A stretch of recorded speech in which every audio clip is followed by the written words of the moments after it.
This Dungeons & Dragons Fireside Chat. First, I'd like to give everyone a round of applause to the people that are watching. This has been a really exciting time for us.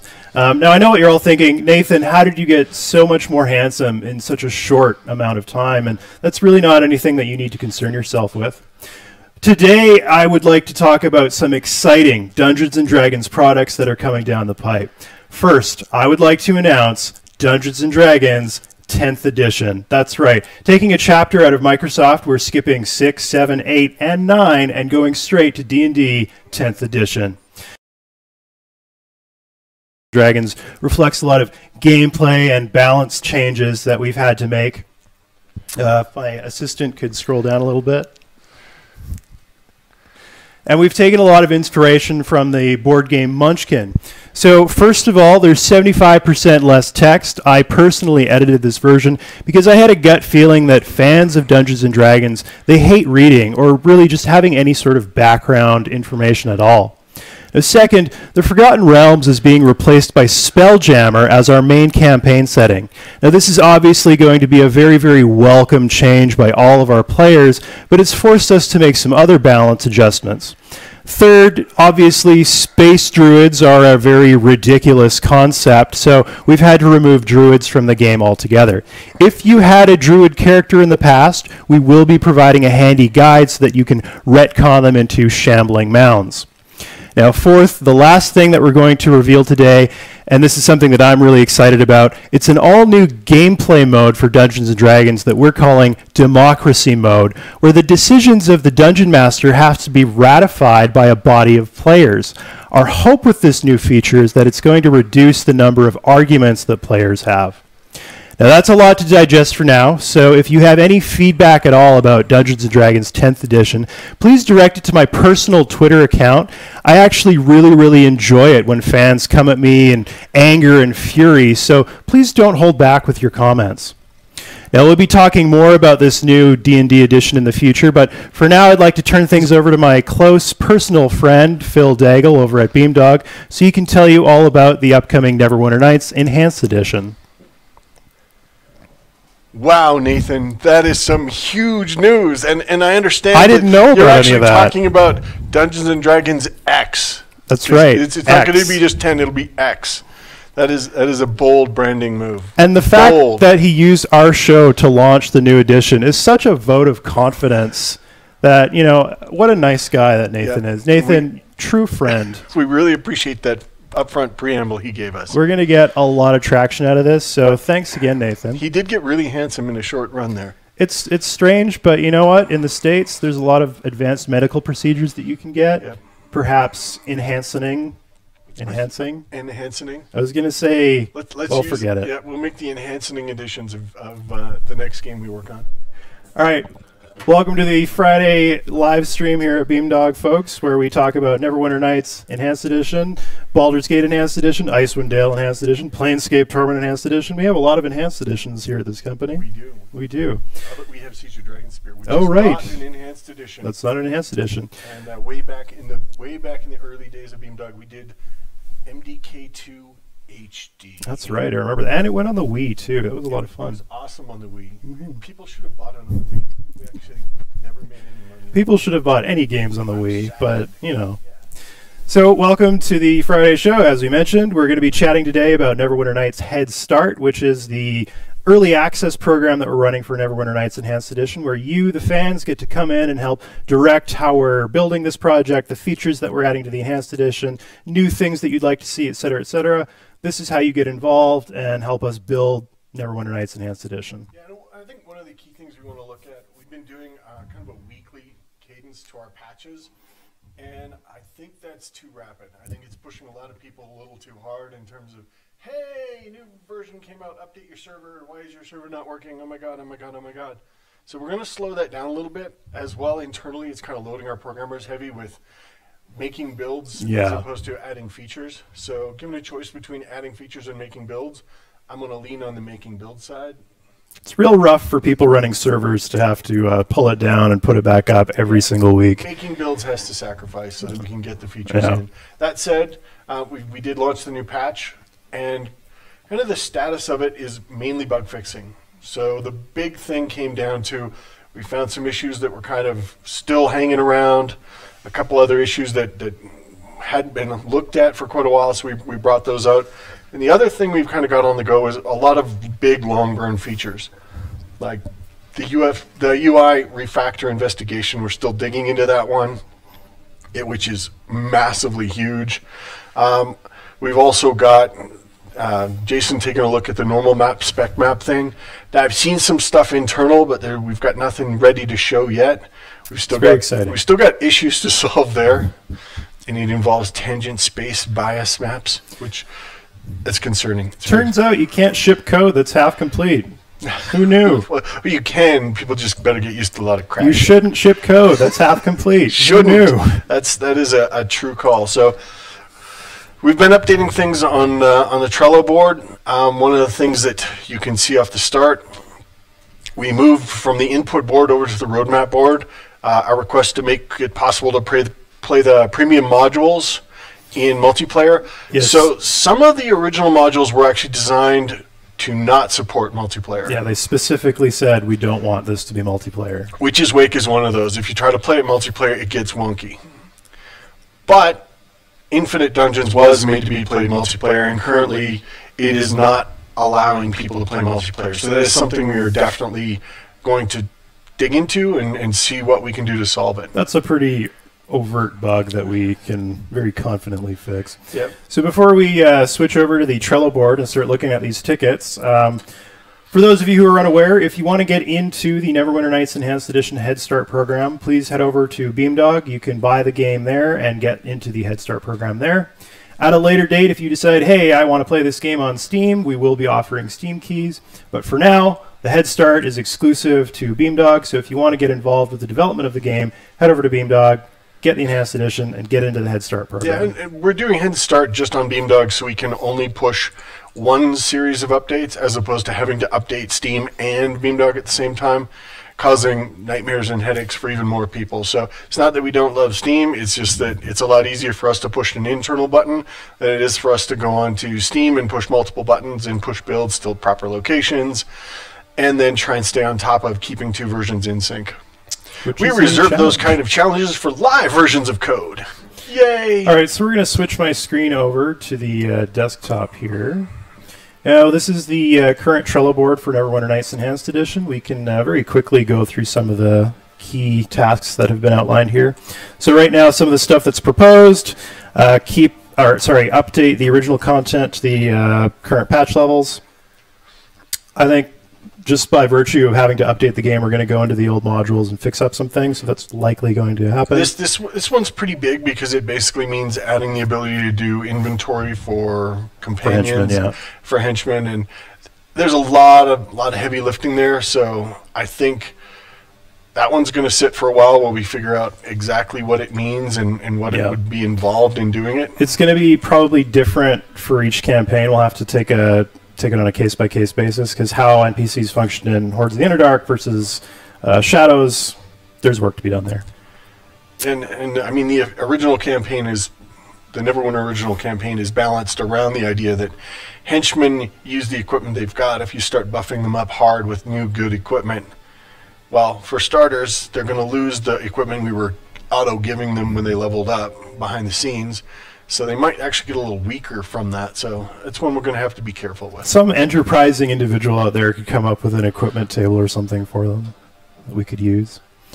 All right, next up, Quick Loot. So for those of you who played the Baldur's Gate and Icewind Dale Enhanced Editions, and also Planescape Torment, we added a feature called Quick Loot. Quick Loot lets you see all of the items that are nearby on the ground so that you don't have to walk individually over to all these piles. And it turns out, hey, this was a smash hit because a lot of these games is looting corpses and body piles. I think Corey built that one out of frustration. Yes. So Quick Loot, again, it's one of those things where, yeah, it seems like this could be an easy win for Neverwinter, but there's a lot of technical work that we have to look into. For instance, a lot of modules, a lot of persistent world servers, if you could look at multiple piles at once, that would cause severe problems for them. So we need to come up with a way that this works, but it doesn't break the existing content, which kind of relies on the idea that the player can only look in one container at a time. So I'm going to put items in those containers. So, and if you've got the quick loot up and somebody else has the quick loot up, and you're both attempting to quick loot at the same time, you need to arbitrate that out so it happens properly, so that you don't dupe items or disappear items, which inherently Neverwinter doesn't allow. But God knows, every time we add something, we open ourselves up to surprises. Every line of code you add is 2 new bugs. It is. I think the factor was every new feature adds 3 new bugs. And every bug fix, there's I think it's a 3 to 5 ratio. So for 5 bugs fixed, 3 bugs are created. Nice. Yeah. That's a lot of bugs. Yeah. Next up, update the player character models. So, Trent, tell us a little bit about updating the character models. Yeah, that's hard, man. That's going to be so hard. How are they built? So right now, Neverwinter has 3D characters, but they were built in a unique way. Yeah, they're part-based. They're based out of, I think, 15 separate component parts. That just kind of float near each other rather than being welded. So I know entirely too much about this system right now. There are 2 ways that the characters can be constructed. Joints can be appended, or things can be attached. Appending is how the player model is built out. Attached is how a weapon is put in your hand, or a cloak is attached on your back, or wings are attached on your back. Wings are not appended. You actually are wearing them as a cloak, which is kind of weird, but that's how it works. Can you think of a better way to wear wings? So right now, the appending schema does not support skin-based models, but attaching does. So that's something we've got to look into, see what we can do there. I've been doing a bunch of experimenting with it. I mean, ultimately, updating the player character models, there is a lot of content here to do. It's going to take us time to do it. Now, we might not get it done before we decide to pull the trigger on the Enhanced Edition and kick it live.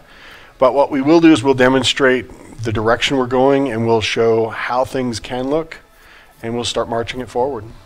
I think that's an important thing to keep in mind is after we hit the button and say, hey, Neverwinter Nights Enhanced Edition is released, it's out there, the Head Start program is actually going to keep rolling along. So, well, only we won't call it Head Start. Yeah, we won't call it Head Start. But we're going to continue pushing out these updates, features, etc., because this is a long-term project for us. Neverwinter we're going to be in there for years, likely. Yeah, like Baldur's Gate. I mean, we're 2.5 6 years right now, something like that.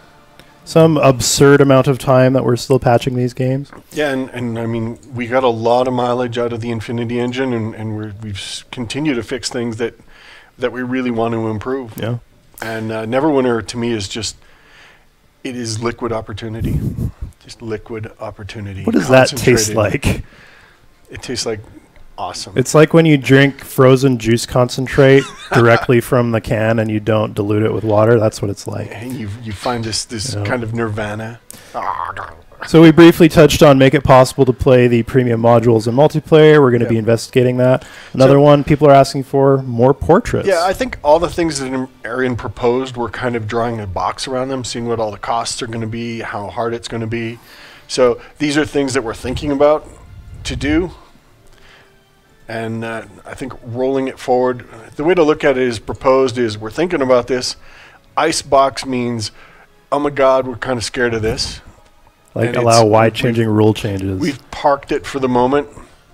Needs more discussion really comes down to, hey, we've got ideas on this, but we really want some output from you guys on how things might work and what way we might approach it. Yeah, like fixing parry mode, for example. There's about 8 competing ideas for how parry mode should work. And, you know, a lot of them are valid, but they can't all be valid. So we need to come to sort of a consensus around what players are expecting this to do for them. Yeah, and the 4th class one and 5th class kind of debates that have been raging back and forth. So it's pretty interesting. And active is stuff that people are actually typing code in right now. So we've talked about this stuff in the past, but new master server, you can actually see that in practice now if you head into the game. Get original music, Steam Workshop support, multiplayer tunneling. So that right now, Neverwinter is kind of an old school game in that you have to manually go in and mess with your firewall so that you can punch through to connect to other people. We're hoping to remove that requirement and make it behave like most modern games do, where they'll tunnel through your firewall through a process called NAT tunneling or NAT punching. And then we're totally calling it gnat punching. Gnat punching. Gnat punching. It's all about punching gnats. So the hope with that is that it'll be a lot easier, not only to play with friends, but also to set up persistent world servers, that sort of thing. Yep. So there's a lot of stuff in the active bucket here. Yeah, and some of those are like Steam-specific features to really kind of support the Steam platform as well as we can. Now, the good thing about Steam is they built in a bunch of support for things like this. But our goal longer term is to bring those features to other platforms as well. And in some cases, just to integrate them into the native game. So we're starting to get some questions from the audience here. This one's actually about the Infinity Engine patch that's in beta right now. The question is, will the final 2.5 release contain new features that are missing in the beta? Things backported from PSTEE, for example. There might be a couple additional things coming, but you need to be more specific about that. We've actually ported a fair number of features from PSTEE to the 2.5 patch. Yep. So if you have something specific in mind, call it out, reach out to the team. We'll see what we can do. And I think one of the key things to call up is that PSTE is not really a sibling in the Infinity universe. It's kind of a distant cousin. So there are some pretty big code base differences there, even though we have done what we can to bring them together and make them play nicely. I think in the live stream we did with Chris Avalone when we launched Planescape Torment Enhanced Edition, we talked at length about how weird PST is compared to the other Infinity Engine games, and a little bit of the history of how PST forked actually before Baldur's Gate, the original, shipped. Yep. So the engine wasn't even done by the time they were running off to make their own game. Yeah, and Baldur's Gate spells were this is how a spell is done. People type in data, and the data is used in the engine, whereas in Planescape, there was like, so we got very few designers free, but we got some programmers free. Programmers, write some spells. So programmers fire up a compiler and start hammering code. That's what they do. But those spells were super impressive. Some of them were pretty cool. We have another question. This one's about Neverwinter NIghts Enhanced Edition. What about adding new nodes like hair or facial hair nodes? So with adding each node, it's going to depend on, again, attach versus append, and it's going to come down to the overhead. And does it slow it down, or is it easy enough to do? The other thing is breaking backwards compatibility. So I have a head that doesn't have those pieces attached. It should work fine. If I do have a new head that has those slots and I try to attach something, it works. We got to figure out a way to make that play without. We want to slowly move people to using new content, but at the same time we can't break old content. So it's a careful balancing act. One of the things we were really inspired by, if you guys have played the recent Monkey Island remake, it has the original game and then the new game, and you can kind of flip back and forth between the two. Like, that's a level of backwards compatibility that we aspire to. Like, that's a really cool thing to see, the ability to swap back and forth. So while we may not hit that target, that's what we have in mind when we're trying to build these new graphics.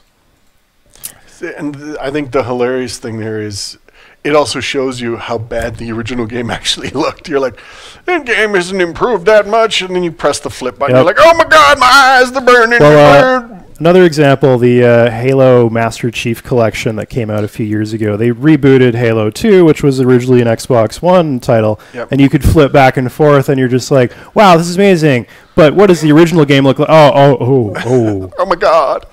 They didn't have advanced lighting models back in 2001. So we got another question. Dave Gator works at Beamdog. That is correct. That is correct. Yeah. Any plans to officially support his Ascension mod for BG2? I think the big thing is we really want to kind of stick with our role of being a curator for the Baldur's Gate franchise. And since Ascension was a mod and wasn't an official BioWare release, I don't think it's something we want to insert. I think allowing it to continue to work is totally viable, but at the same time, I think it's always going to be a mod, just because. Tell you what, if you convince Dave to do the work to make it an official component, maybe he will. Or he might, just block you on Twitter. One of the two. One of the two. Probably more of the latter. So I think it's time to give away a T-shirt. We have T-shirts? We have T-shirts. I'm actually wearing a D&D T-shirt right now. I'm wearing a D&D T-shirt as well. We are so partner focused. Maybe it's that whole Nathan Stewart intro thing we're totally supporting. It's because we're good partners. That's why we got the D&D X announcement on our stream. So we're going to give away some Neverwinter NIghts T-shirts. So the way that this works is if you are watching the stream and you are in the audience, We randomly select from the pool of names and contact you to send you an item. So the winner of the first T-shirt today is Murhav, M-R-R-H-A-V. There's simply not enough vowels to mispronounce that it's one. It's Mr. Urhav. Mr. Arhav. Mr. Arhav. There you go. We get another question. What about updating the GUI? So we are planning on updating the GUI. The question is, do we burn it to the ground and stab it repeatedly with pitchforks and build a brand new system? Or do we take the existing system and transmogrify it into a new functional and easier to edit system? So right now, one of our team is looking at a third-party framework that's offers a lot of the features we want. It's just going to come down to if it meets all of our needs and if it's actually going to be easy to work with. Well, if it looks promising, it's something we can roll forward with. Let's get nerdy here. So we looked at, one of the things we looked at and discarded was Chromium, right? Correct. So for those of you who aren't aware, Chromium is basically the core renderer from Chrome, the browser. You can take Chromium, you can embed it in other software products, and then you basically have a browser render right there. Yep. So if you had Chromium and you shoved it inside of Neverwinter Nights, you could rebuild the user interface to just be based on HTML, CSS, that sort of thing. Yep. But we investigated it. Turns out Chromium doesn't have the level of support that we need, so we had to back off from it. Yes. So we're investigating multiple solutions. We've already turned one away. Chromium, I think one of the issues was didn't have an ARM port. Something like that. Something that would prevent us from really exploring the future of Neverwinter Nights. It wouldn't run on Raspberry Pi. There you go. It wouldn't run on a Raspberry Pi. Yeah. And if you can't run Neverwinter on a Raspberry Pi, what has this all been about, Trent? What have we been doing here this whole time? We've been supporting the status quo. We've been feeding the man. Here's a good one. What are each of your most anticipated things to get added to or improved in the Enhanced Edition? What are the devs most excited about to add or expand in Neverwinter Nights? And how can you see it improving the community as a whole? That's a very large question. So right now I am playing Neverwinter Nights. I am playing the official campaign, and I am writing a document to myself which is called How to Make Neverwinter Suck Less. And it's a little harsh. It's a little angry. Your eyes only. There's some very, very angry words in there. I would say thematically it's all about fixing the clunkiness. There is some clunk. Clunk makes me angry. So I am most excited about getting rid of the clunk. I think if you were to put Neverwinter Nights side by side with a modern version of kind of the same genre of game, if you strip away the graphics, there are some immediate differences, and it's that clunkiness you're talking about, the movement, just the tick rate of the game, like how granular movement is. Yep. And those are things that we can absolutely fix and improve. And that's what I'm excited about, is making Neverwinter feel like a modern game so that when you guys out there make your modules, you're using tools that feel new and fresh. And when you show them to people, they're not immediately going to say, oh, it looks really, really old. Why can't it look like Divinity or something like that? I think it ultimately comes down to just polish. Yeah. And fixing up kind of some of the rougher, blunter edges. Another thing that I'm really, really excited about is just bringing the multiplayer back and making it easier to access all of the content that's out there. So right now, if you look at the server lists, there's a lot of great servers out there, but a lot of them require hack packs or custom files, that sort of thing. I would love to see that requirement go away so that you can just freely browse this list of cool sounding servers, pick one that you think sounds cool, and just go check it out. All the data comes down. It's a seamless adventure. So I want to remove barriers to entry for people who want to explore user content, because for me, my memories of Neverwinter were, I played through the original campaigns pretty extensively, but after that, it was years and years of custom content that people made, persistent worlds, cool little weird modules. In fact, in a little bit, I think we're going to hop on a multiplayer server that shows off some of the more fun things that you can do. I think it's the more interesting kind of potential that Neverwinter has. Let's see. Do we have any more questions? We have a lot of questions. We have a lot of questions. If creature scaling is accomplished by changing the model parameters, will it be considered /easy to open other model parameter values like alpha, self-illumination color, and shadow in dynamic per instance editing? Potentially. We haven't dug into it much. Right now we've got the renderer kind of torn apart. well, we're looking at the normal map, spec map thing. So there are a lot of kind of things in there that we can twiddle. It's just a question of how we expose them. Yeah, I mean, this is one of those things where we need to see a proposal make its way through the Trello board because this is a cool feature. Like, it sounds like a thing that people could take advantage of, but are there higher target or higher value targets that we should be hitting first? If we did implement this, what are you expecting to use it for so we can support those use cases, et cetera, et cetera? Yep. So a lot of things are possible, yeah, but we need your guys' effort to push it through. I got a question for me personally. How do you balance exercising/eating while developing games? Poorly lately. Poorly. Momentum.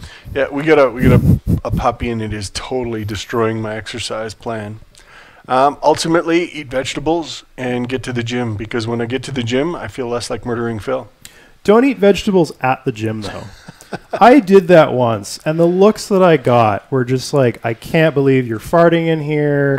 You just spilled vinaigrette everywhere. You're a rude beast, Phil. And part of it might have been that I didn't wipe down the stations afterwards. And but, you left little broccoli crowns all over the place.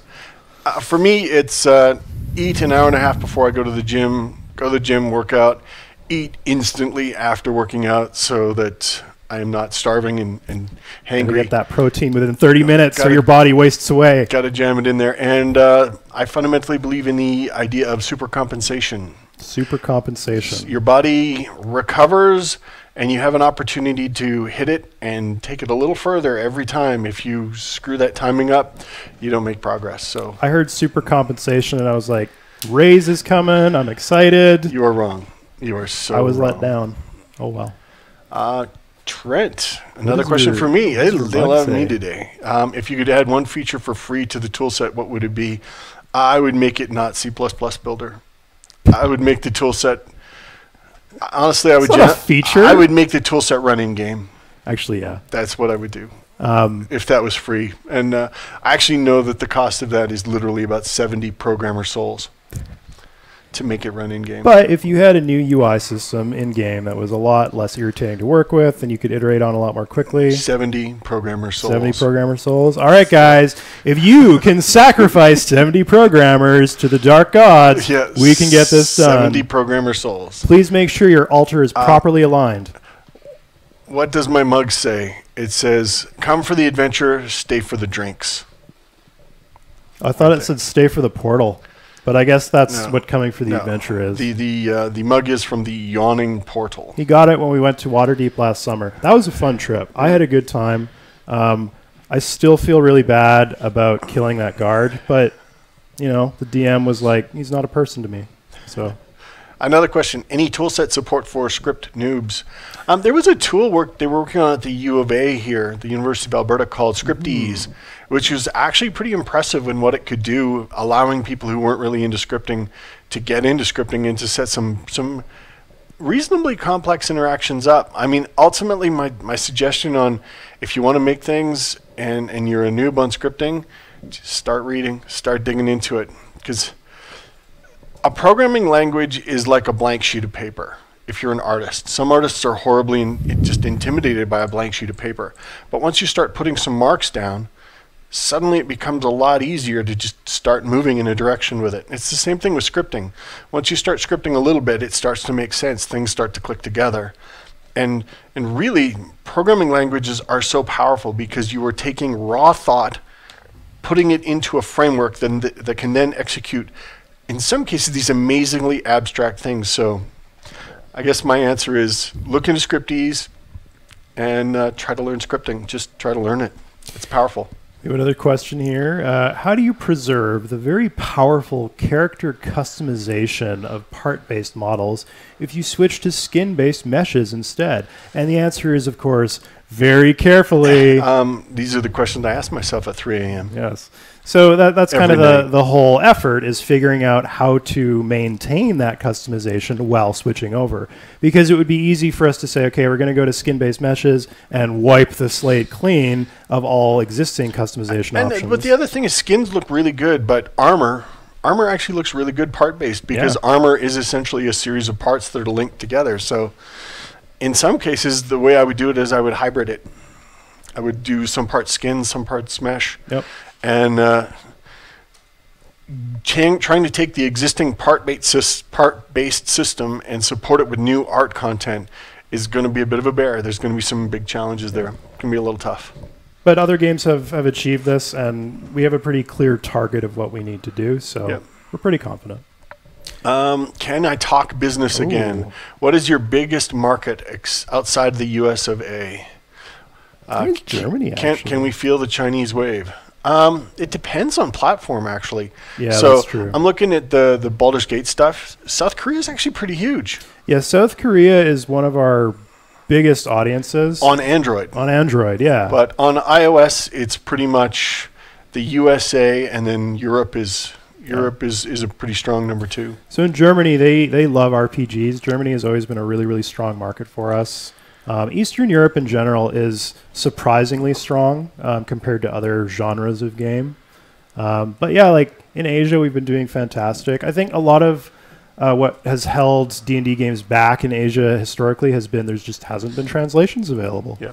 And it hasn't been until fairly recently that a translation has been widely distributed. There were simplified Chinese translations of BG and Korean translation of BG way back in the day, but they had very, very limited distribution. So when we brought in the enhanced editions and we added them to the core game, that opened up the audience for these things massively. Why not also put them on digital distribution and got updated versions that will actually work on modern computers, which was a big problem with some of the older EE stuff. It was starting to hit some big walls in especially Windows 10. And all of the mods to fix those older games up to make them tolerable didn't work for a lot of the Asian language versions. Beyond that, they were on English sites hosted with English text. So you were never going to be able to get it. Yeah. I'm slightly confused by this one. Can you backport entrance displayed with quick loot from PSTEE from BGEE? I don't quite grasp that question either. Backport entrance displayed. Rephrase and ask again. Next question. Passed away the Icewind Dale 2 original code. Would Beamdog plunder Lionheart Legacy of the Crusader from Black Isle? So I think the question here is, since you can't do Icewind Dale 2 because the code is gone, would we do Lionheart Legacy of the Crusader? I'm not sure the status of the Interplay back catalog right now. I think they were trying to sell it off, and I think nobody was buying. So I'm not sure where that is at. I had poked into it a little bit, and let's just say there was a fairly big difference between reality and expectation. In terms of doleros of IP valuation. Now, if you can get somebody to phone us about the rights to Crusader No Remorse and Crusader No Regret, please do. Another question. What about Baldur's Gate Enhanced Edition and Neverwinter for the Nintendo Switch? I really like that idea. I know you do. I like that idea a lot. I know you do. Yeah. We're getting really nothing to announce at this time. Phil likes the idea. That's about as far as I'll go with that. But to be fair, I like a lot of ideas. Yeah. I don't think it's a horrible idea, and I don't think it's we're not disinterested in it. The Switch would be a pretty natural fit. I think it's one of those things of, given the massive stack of work that we have to do, would we be comfortable taking on yet another piece of work on top of that? And the answer is, at current headcount, no. I have never seen a load of straw break a camel's back. So as far as I understand, you can just keep dumping that stuff on there. We're going to go for infinite straw. So...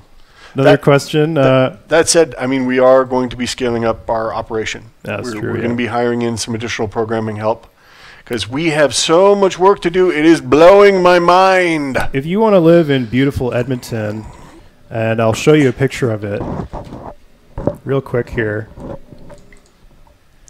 If you want to live in incredible Edmonton, as you can see on my monitor here, we're going to be putting up some job listings in the near future. And you could get, probably a house just right on this beach here. Well, I think you can actually see the Beamdog office just around. It's right between the double rainbows there. Yep. So, Edmonton, beautiful place. Please don't be intimidated. We have beaches, palm trees. It's great. Yeah, and we use a different temperature scale, which is than the U.S. Yep. So everything's like -40 actually isn't cold. It's quite warm. In the summer, it gets up to 20 degrees. Hey, that's awesome. I'm not going to say on what scale, Kelvin. What is the most troublesome thing that you are working on right now? Is it still the scaling in Neverwinter Nights? I think every person on the team, when asked this, would have a different reply. I think the person fighting with scaling right now would say scaling. I think the person fighting with the nat punching would say nat punching. And I think, personally, it's that problem that we were talking about of skin mesh versus part-based. How do we make them play together? And how do we make them play nice? And I think if you ask Jason, it would be tangent space bias calculations and where the heck that should be done. And if you ask Jonathan, it would be getting these characters to work in the game. Yeah, getting HD-ish characters in. Do either of you like Gothic 1 or 2? Oh, yeah, I love Gothic 1, 2, 3, and 4, Arcania. We actually sold those on Beamdog. Way back in the day when we had like 400 games on Beamdog at one time. And then we learned an important lesson, which was people didn't really come to Beamdog for 400 other games. They came to Beamdog for the Baldur's Gate stuff. Yeah. So then, Gothic, that's a cool game series. It's a lot of fun, sort of this action RPG thing. Gothic 4, I played it a fair amount, but it also ran like garbage on my machine for some reason, so I didn't get super far into it. But I think your machine was garbage. It was a garbage machine. But it was really, really fun. That's probably why it ran like garbage. If I had to like put it on a scale and like Two Worlds is down here, I would put, Gothic pretty high up on the scale. Gothic was pretty cool. I remember playing Gothic 4 a lot. So here's a question. Where do I send my application to work at Beamdog? We haven't posted jobs yet, but those will be coming up pretty quick. So just keep your eye on the Beamdog page, and we'll have some job applications up. Another question here is, suppose we wanted to work for Beamdog. What coding language is best? This depends on product. And it depends on which of the programmers you're talking to. Most of the stuff to date has been C++ with a strong kind of C design flavor to it. We don't like using tons of object-oriented overloading and crazy no template metaprogramming, because that is hell, and that is definitely the path to the dark side. So C++, treating it in many cases like older school C, but we've got stuff in development. We're actually doing a lot of HTML5 stuff right now. Yeah, so I wouldn't worry about a specific programming language. I think what's more important than being a master of C++ or C# or Java or something like that is the ability to transition between languages. If you have a strong understanding of one language, you can probably transition between others by learning the syntax. And we're looking for people who can do that. Yeah, people who can hop in from one language to another. That said, all the kind of mainline stuff we're working on is C++ based. So C++ definitely. And if you're a Node programmer, we got work for you. Yeah, but don't be drunk on object-oriented and inheritance. You gotta keep that stuff under control, man. It's all crazy. We have a clarification from before when someone was asking about the feature they wanted ported from PST. PSTEE shows the exit of the area, so doors, ladders, etc., with the quick loot. Will this feature be backported to BGEE? It's definitely something we can look into. I don't know off the top of my head if that's is that the quick loot or is that the tab highlight? I think either way, they want to be able to see the exits. Yeah, that's the real feature here, is being able to see where the exits actually are, because on some platforms you don't have a cursor. So we can absolutely look into that for BG in the future. I don't think there's anything stopping us from porting that over. Another question. So when exactly did we start working on Neverwinter Nights Enhanced Edition? It was actually a fair amount of time ago. Oh, God. But it's important to recognize that we did some initial investigation into the project. We did some fooling around with it. We shelved it for a while so that we could finish working on BG2 and PST. Well, even before that, I had tried to do a licensing deal with Electronic Arts to license the Aurora Tech. Oh, yeah. And we were going to do a tablet iOS kind of action-y RPG. Ooh, do we want to tell them about the game that we walked away from? Yeah, it was called Grudge Hounds. It was actually a pretty cool concept, and I liked it. And it was a lot of fun to start working on it. And then simply we just couldn't do a deal, but we had put some work into the Aurora Tech, and now that it's come back around, we're getting to use some of it. It was a fun little adventure. It was going to be pretty self-contained, but also like I think each chapter was only going to be a few hours long. And it had this sort of cool D&D action RPG flavor to it. Yep. But ultimately, we just didn't work out. couldn't do the tech license deal on it. Yeah, there's a million reasons why games don't work out, and unfortunately, this was a legal reason. So, okay. Is it possible for you to remaster Albion from 1996? I'm not familiar with that game. I'm going to look that up. I don't remember Albion either. I feel like, wasn't it sort of a Diablo-esque King Arthur? No, it was an online. Or was it an online? I don't remember. Let's look it up. It was an MMO from the looks of it. Oh, no, that's the Albion Online MMO. Okay. Yeah. Let's see if we can find the original. So, wow. Another question. Are there plans to improve the main menu, splash screens, and loading screens? That's all the UI redo. Yeah. I mean, when we get the UI system rethought, we'll look at every screen and say, here's what this screen currently is. If this screen wanted to be awesome, what would it do? And then we will do that. We had a question here. If me, had to plan a birthday party for one Trent Oster, who would I invite? Phil is a jerk. You don't want him planning birthday parties. I would go and find all of the people that worked on the original Neverwinter Nights, and I'd line them up in a room like a gauntlet, and I'd give them all gaunt face paint and rags and make them diet for a few months beforehand. And then he'll come in, and it'll be like, surprise, but they're all pointing at him and saying, you consumed our souls. Sort of like when Worf has to go through his little ceremony on the Enterprise in the holodeck, and you got all the Klingons stabbing him with little pain sticks. It's that. That's really dark, Phil. That's really dark, man. But then after, there's cake. So, Arcanum Enhanced Edition. How do we feel about Arcanum Enhanced Edition? I feel positive about Arcanum Enhanced Edition. However, the people that own the rights to Arcanum, less positive. They probably have they probably have some feedback around that. I think Arcanum falls into Pool of Radiance as well. Same tech. Or Temple of Elemental Evil. That's it. Temple of Elemental Evil, yeah. Yeah, that's another one that we tried to make happen, but the numbers just didn't line up, unfortunately. Yeah. But specifically around Arcanum, I think that's a cool project, but whenever we look at doing an enhanced edition, we have to do a cost-benefit analysis. So, are there enough people out there who want an enhanced edition? It comes down to a few things: cost-benefit and quality of life, and do we love it? And at the moment, we've got so much D&D stuff that we love stacked up. We just got a backlog of work that we've got to grind through, and it's a big backlog. There's a comment in the chat, Rip Troika. Agreed. I'm sad about that still. All right, we got about 15 minutes left, so we're going to start playing some Neverwinter Nights. Before we do, how about we give away another T-shirt? All right, I'm gonna say this one.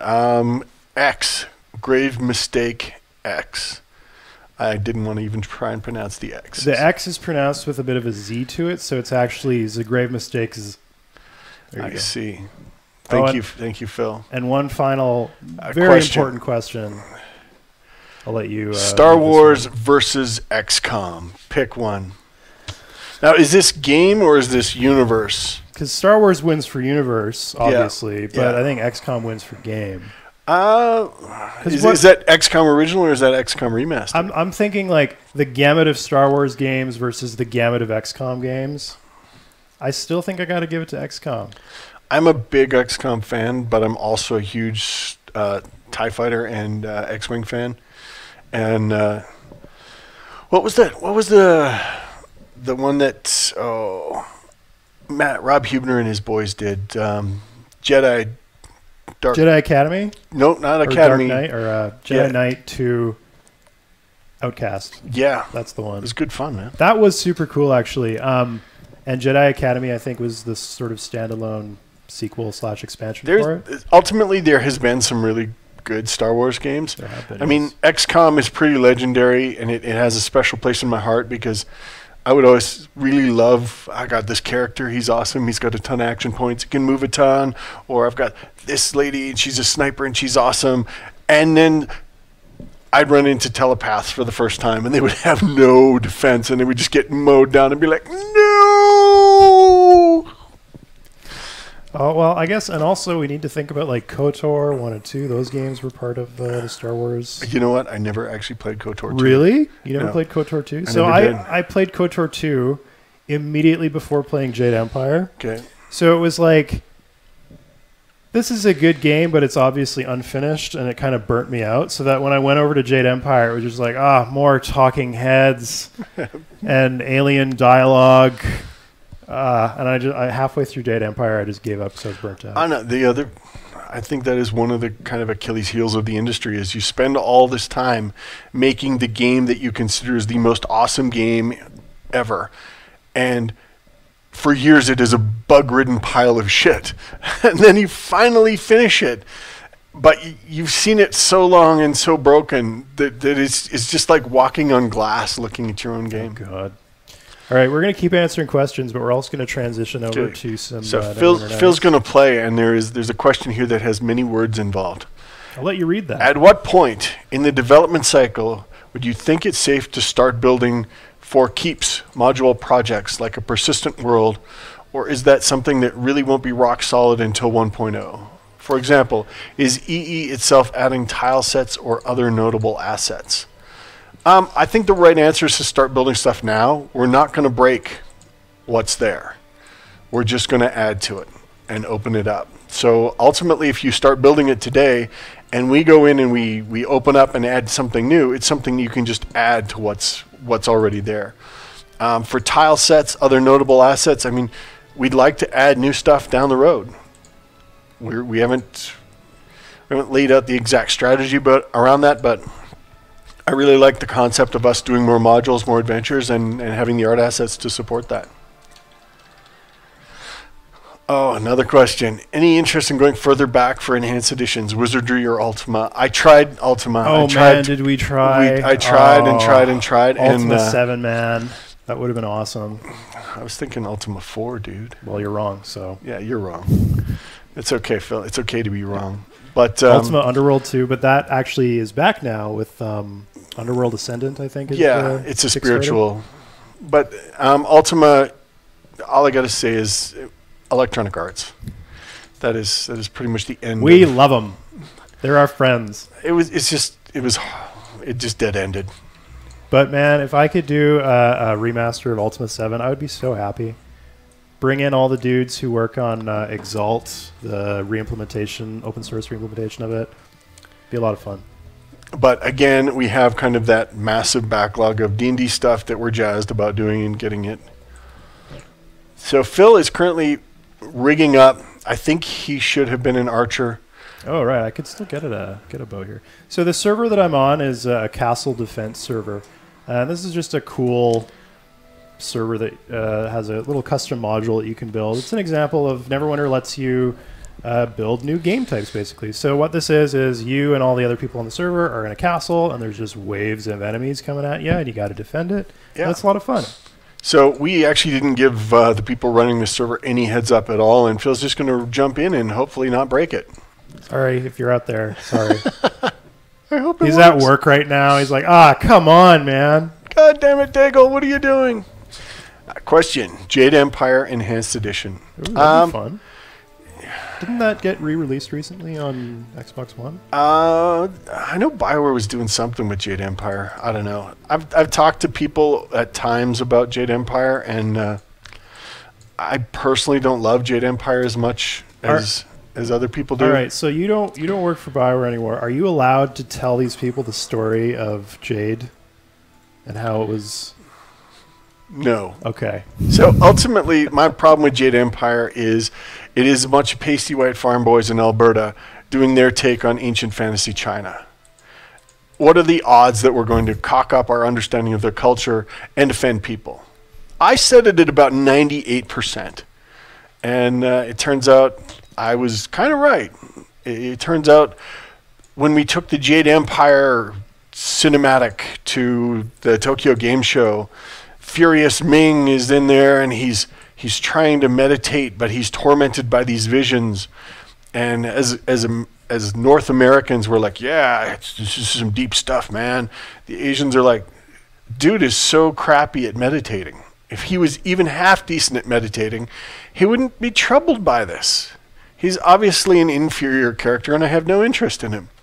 So that would be a marketing fail. And that's kind of my feeling on Jade Empire was we went into it pretty naive, and I think we did a good job in terms of artistically. I think it looked really good.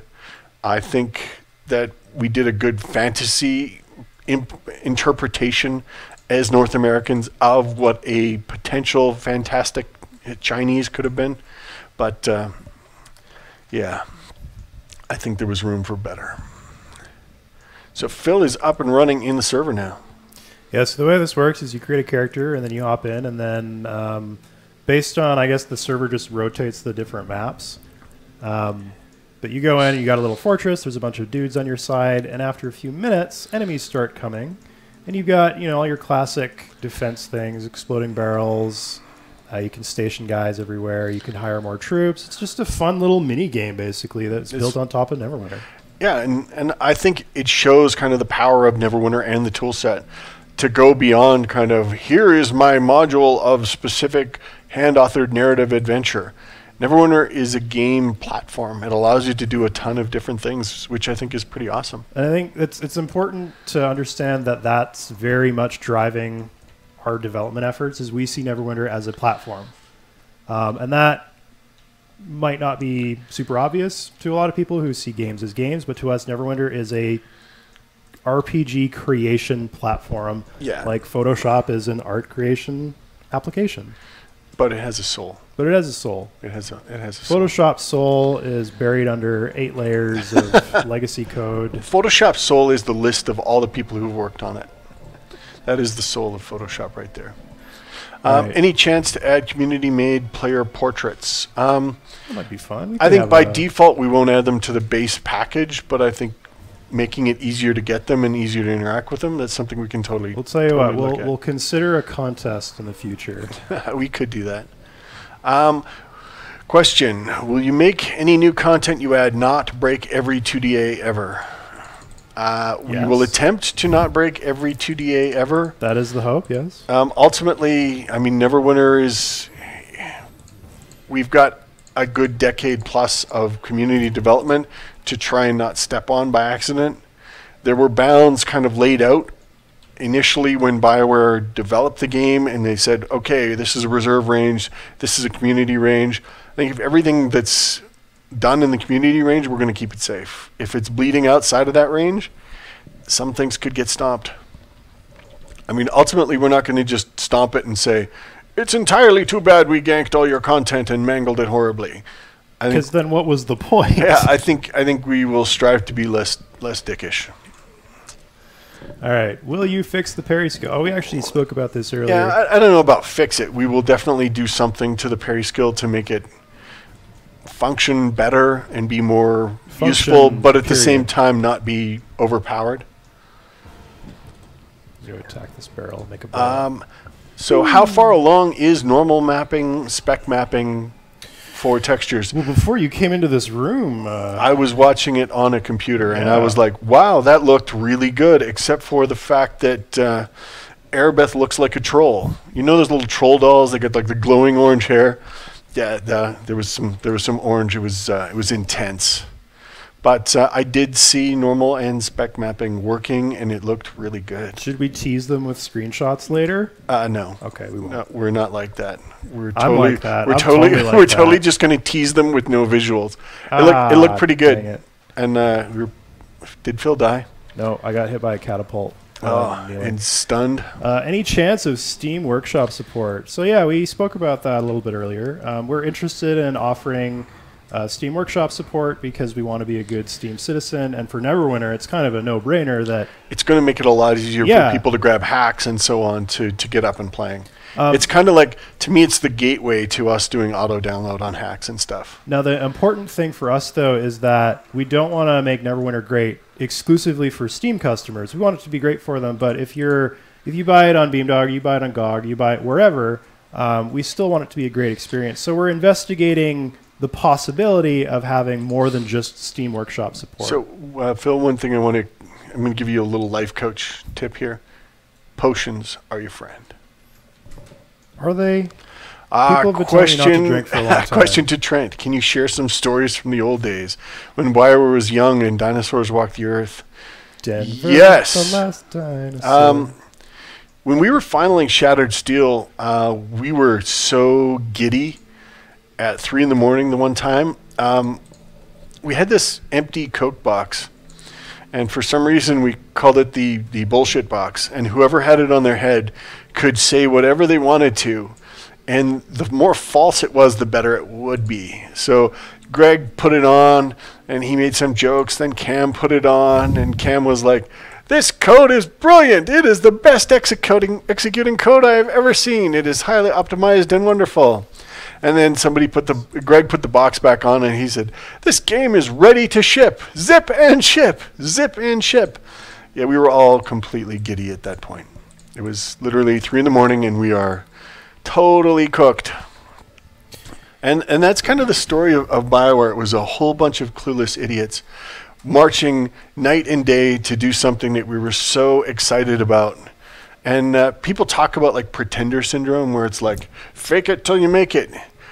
We had no concept of that. We weren't even in the realm of faking it. We were spreading the meat that we were made out of across the ground in an attempt to become professional game developers, regardless of the cost.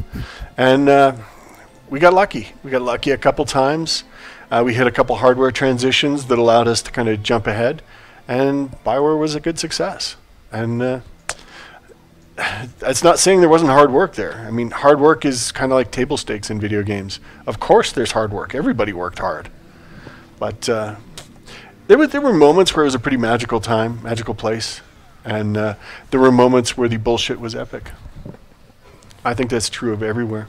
I think people know the story of Battleground Infinity, right? I think that's been publicly revealed many times over by now. Yeah, the Baldur's Gate became Battleground Infinity because we pitched Battleground Infinity to 10 publishers. So we pitched Shattered Steel originally to 10 publishers, and 7 of them got back to us with offers to sign it. And it was like, all right, this is awesome. So then when it came time for the next BioWare game, which Greg and Ray had put together, Battleground Infinity, they were like, we'll send it out to 10. We'll get lots of responses. Sent it out to 10. Everybody was like, this is weird, and I don't like it. And Western RPGs are dead. And we got totally refused on it. 0 out of 10 took it. Fergus heard about it, and he was like, Fergus was our producer on Shattered Steel at Interplay. And Fergus said, hey, I heard you guys pitch some kind of RPG thing. Can I take a look at it? So they sent it over. Fergus looked at it, and he's like, you know what would be awesome? If we took the D&D license and this idea and we put them together, and it would be brilliant. And everybody in the office was a huge D&D fan, so it was like everybody was cheering, and it was exciting, and we signed it, and everybody worked insane amounts and ate horrible pizza for 2 years and over 2 years. And Baldur's Gate was built. It was kind of nutty. Fueled by pizza. That's fueled by pizza, and many people could actually not eat pizza from from those locations for years afterward. Another question. Speaking of portraits, would it be possible for custom portraits to be automatically shared in multiplayer? We actually had this conversation just a few days ago, and I think we left it hanging because we couldn't come up with a really easy solution for it. It's going to come down to, ultimately, we got to solve some way of getting assets back and forth between the clients. And without trashing their bandwidth. And blowing away existing portraits on their machines and trashing 2DAs, and it's awesome. So there's a lot of ways we can approach this, but at the bare minimum, if it were part of a hack pack, it would show up. Question: could Fallout 1 or 2 remastered happen? They could really use it. This story. I totally talked to the guys about that, and it ultimately came down to passion doesn't buy food, so we just couldn't make business terms work. So it comes down to ultimately, at the end of the day, as a studio head, I have a responsibility of, let's do things that I and the staff think are cool. Let's have fun doing it, and let's actually be able to eat during the process of it. And eating is overrated. It has to meet all those criteria. So the Fallout deal, I think just we couldn't make the numbers work for feeding people. It's been a while, though. Maybe we could ask again. I don't know. No, Pete over at Bethesda, you guys should give us a ring. Call us up. Although we did spend the last hour saying that we've got a backlog of 1 million projects we need to get out. So we have big eyes and a small stomach, and this has been a trend. We are currently aggressively ramping to solve that small stomach problem with a bigger stomach. All right, well, we're just about done here today. So before we go, let's wrap things up by giving away another shirt. How about that? I like that concept. I like the concept of giving away shirts as well. It's a good concept. The last and most awesome of the 3 T-shirts we've given away today, it's the most awesome because it's the last one, is to Bloody Curry. Ew. That sounds a little dark, dude. Like, you really got to... You know, there's a cream for that. You got to wonder what space your head is in when you create that name. That's dark. All right, Bloody Curry. Congrats on your new shirt. And, hopefully you cure that up and things are better. All right, folks, so that's it for us this week. Keep an eye out next Friday for our next live stream. In the meantime, if you're interested in Neverwinter Nights Enhanced Edition, please head over to Beamdog or Steam. I guess you can actually only buy it on Beamdog right now, so please go to Beamdog. Yeah, you can wish list it on Steam, you buy it on Beamdog, and fire it up, poke it, play with it, have fun with it, and if you run into bugs, report them. Yep. Tell us about it. We're trying to make this thing better. This is one of the reasons Phil's running and jumping into rando servers is to see, hey, what can I explodicate? Because Phil's actually really good at exploding things. Also, I'm not running the right version, so who knows if I'm breaking this guy's server. I'm so sorry, buddy. I feel really bad about that. All right. Thanks, everybody. See you later.